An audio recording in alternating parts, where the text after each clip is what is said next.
The Young and the Restless Spoilers. Oh my God, besties, welcome back to the channel on this beautiful, completely unhinged day. I am literally filming this while running errands because my brain is actively melting out of my ears and I cannot hold this in for another second.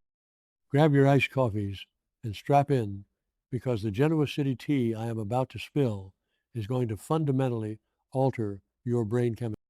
Let's go. You guys, I am deceased. I am literally shaking.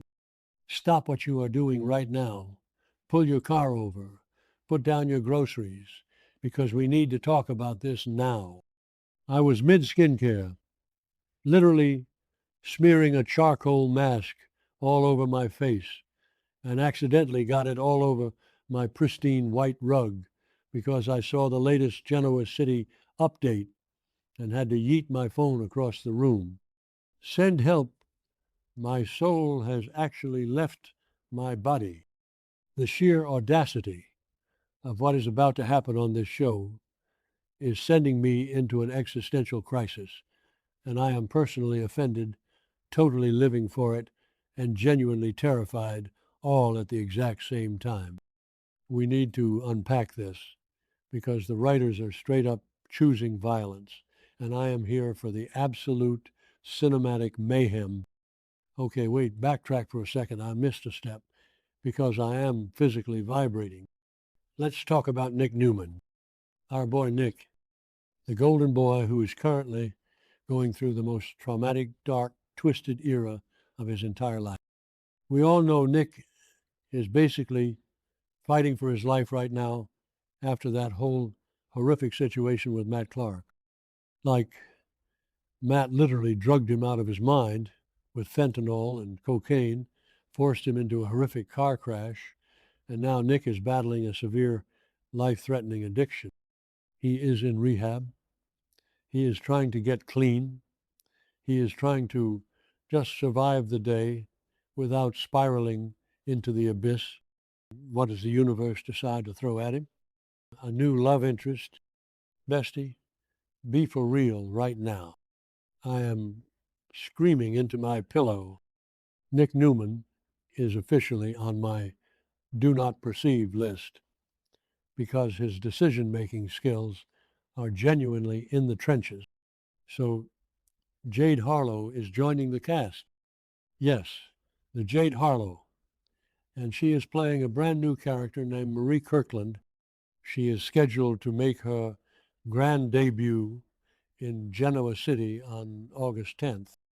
Mark your calendars, set your alarms, because August 10th is about to be the day the earth stands still. Marie is rolling into town with this super mysterious, dark, troubled past aesthetic, and she is desperately trying to erase her history and start fresh. And honestly, don't even get me started on the vibes, because you just know she's going to show up looking effortlessly flawless with that tragic, broken girl energy that Nick Newman absolutely cannot resist, which is honestly so unhinged. Nick is a literal magnet for a damsel in distress. Did I say that yet? My brain is mush, moving on. But seriously, Nick has this massive, incurable savior complex. Show him a woman with a messy past who needs rescuing, and he will drop everything, including his own sanity, to be her knight in shining armor. But Nick is in rehab. He is literally trying to piece his own shattered brain back together after Matt Clark turned his life into a psychological horror movie. This is the absolute worst possible time for him to start a new romance. He needs to be focusing on his sobriety, his recovery, and not getting distracted by some mysterious new girl who is carrying enough emotional baggage to sink a cruise ship. If he gets tangled up in Marie's drama, he is straight up going to jeopardize his entire recovery. And I am hyperventilating just thinking about him relapsing because he couldn't keep his savior complex in check. Wait, I'm glitching. Okay, back to the main event. Because everything I just said, that is child's play compared to the actual tea. That is just the appetite. Are you ready for the main course? Are you sitting down? Because when I read this next part, I literally fell to my knees in a Walmart parking lot. Marie Kirkland is Patty Williams' daughter. I repeat, Marie is the daughter of Patty freaking Williams. I am screaming. I am crying. I am throwing up. This is not a drill. Marie hasn't just come to Genoa City to escape her troubled past. She has come to rescue her mother. The villain arc is about to go nuclear, and I am manifesting a total dumpster fire by the next. Patty Williams, the most unhinged, dangerous, chaotic woman to ever walk the streets of Genoa City, has a daughter, and that daughter is about to sink her claws into Nick Newman. I cannot even process the gravity of this situation. My grip on reality is completely slipping. Let's just pause and look at the absolute state of Patty Williams right now.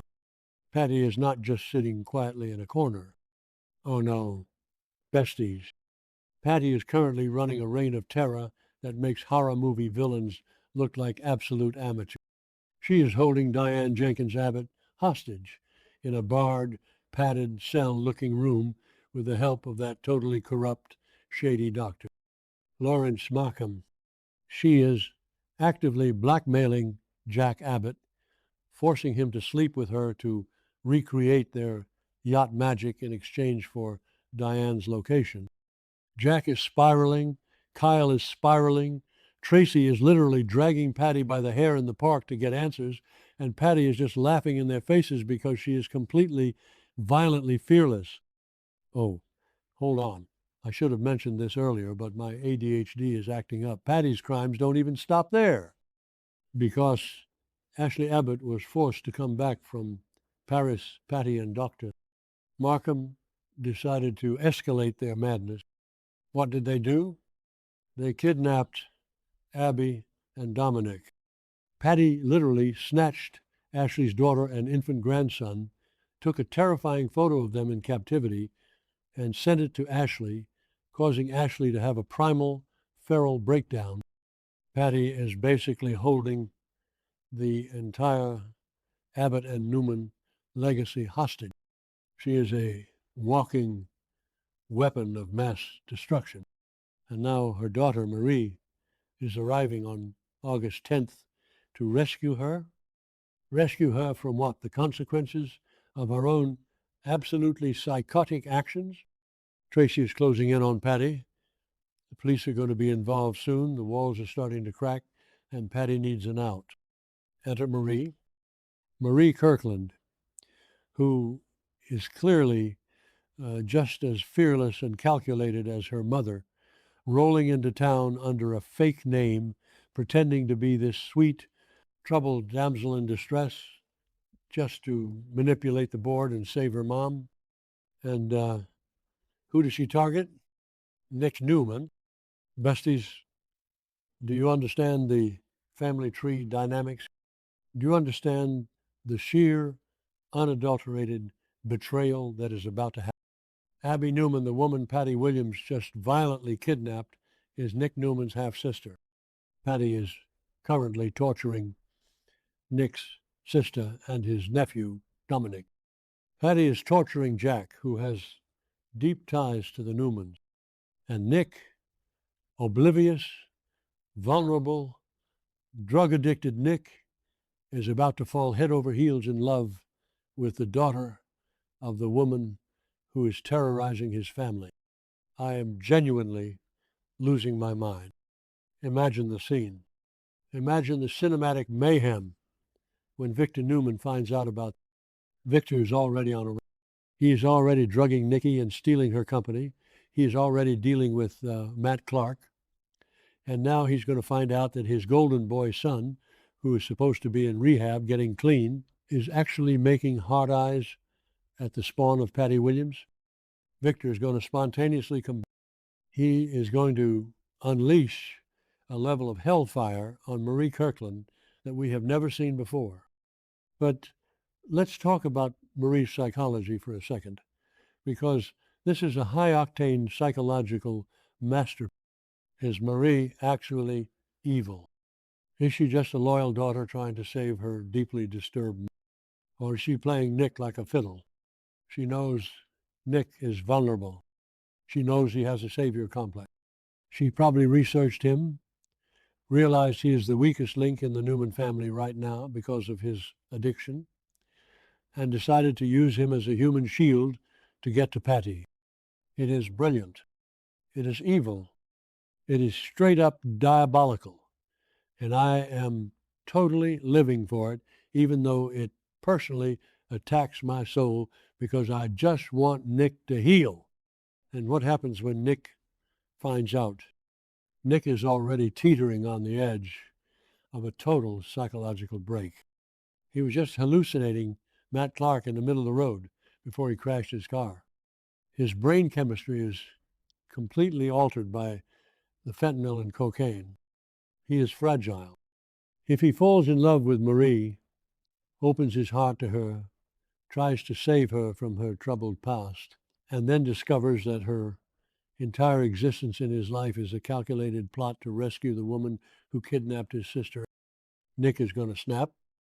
He is going to relapse so hard, and it's going to be the most tragic, devastating downfall in Y&R history.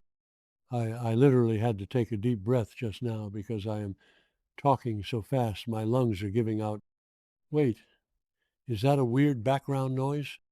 Sounds like a siren outside, which is honestly fitting because the Genoa City police need to be on high alert.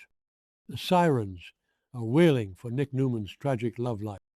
Basically, we are watching a massive, slow-motion train wreck. You have Patty Williams operating at peak delusion, holding Diane in a weird fake asylum, blackmailing Jack for sex, and holding Abby and Dominic hostage. You have Ashley going absolutely feral, ready to murder someone to get her daughter and grandson.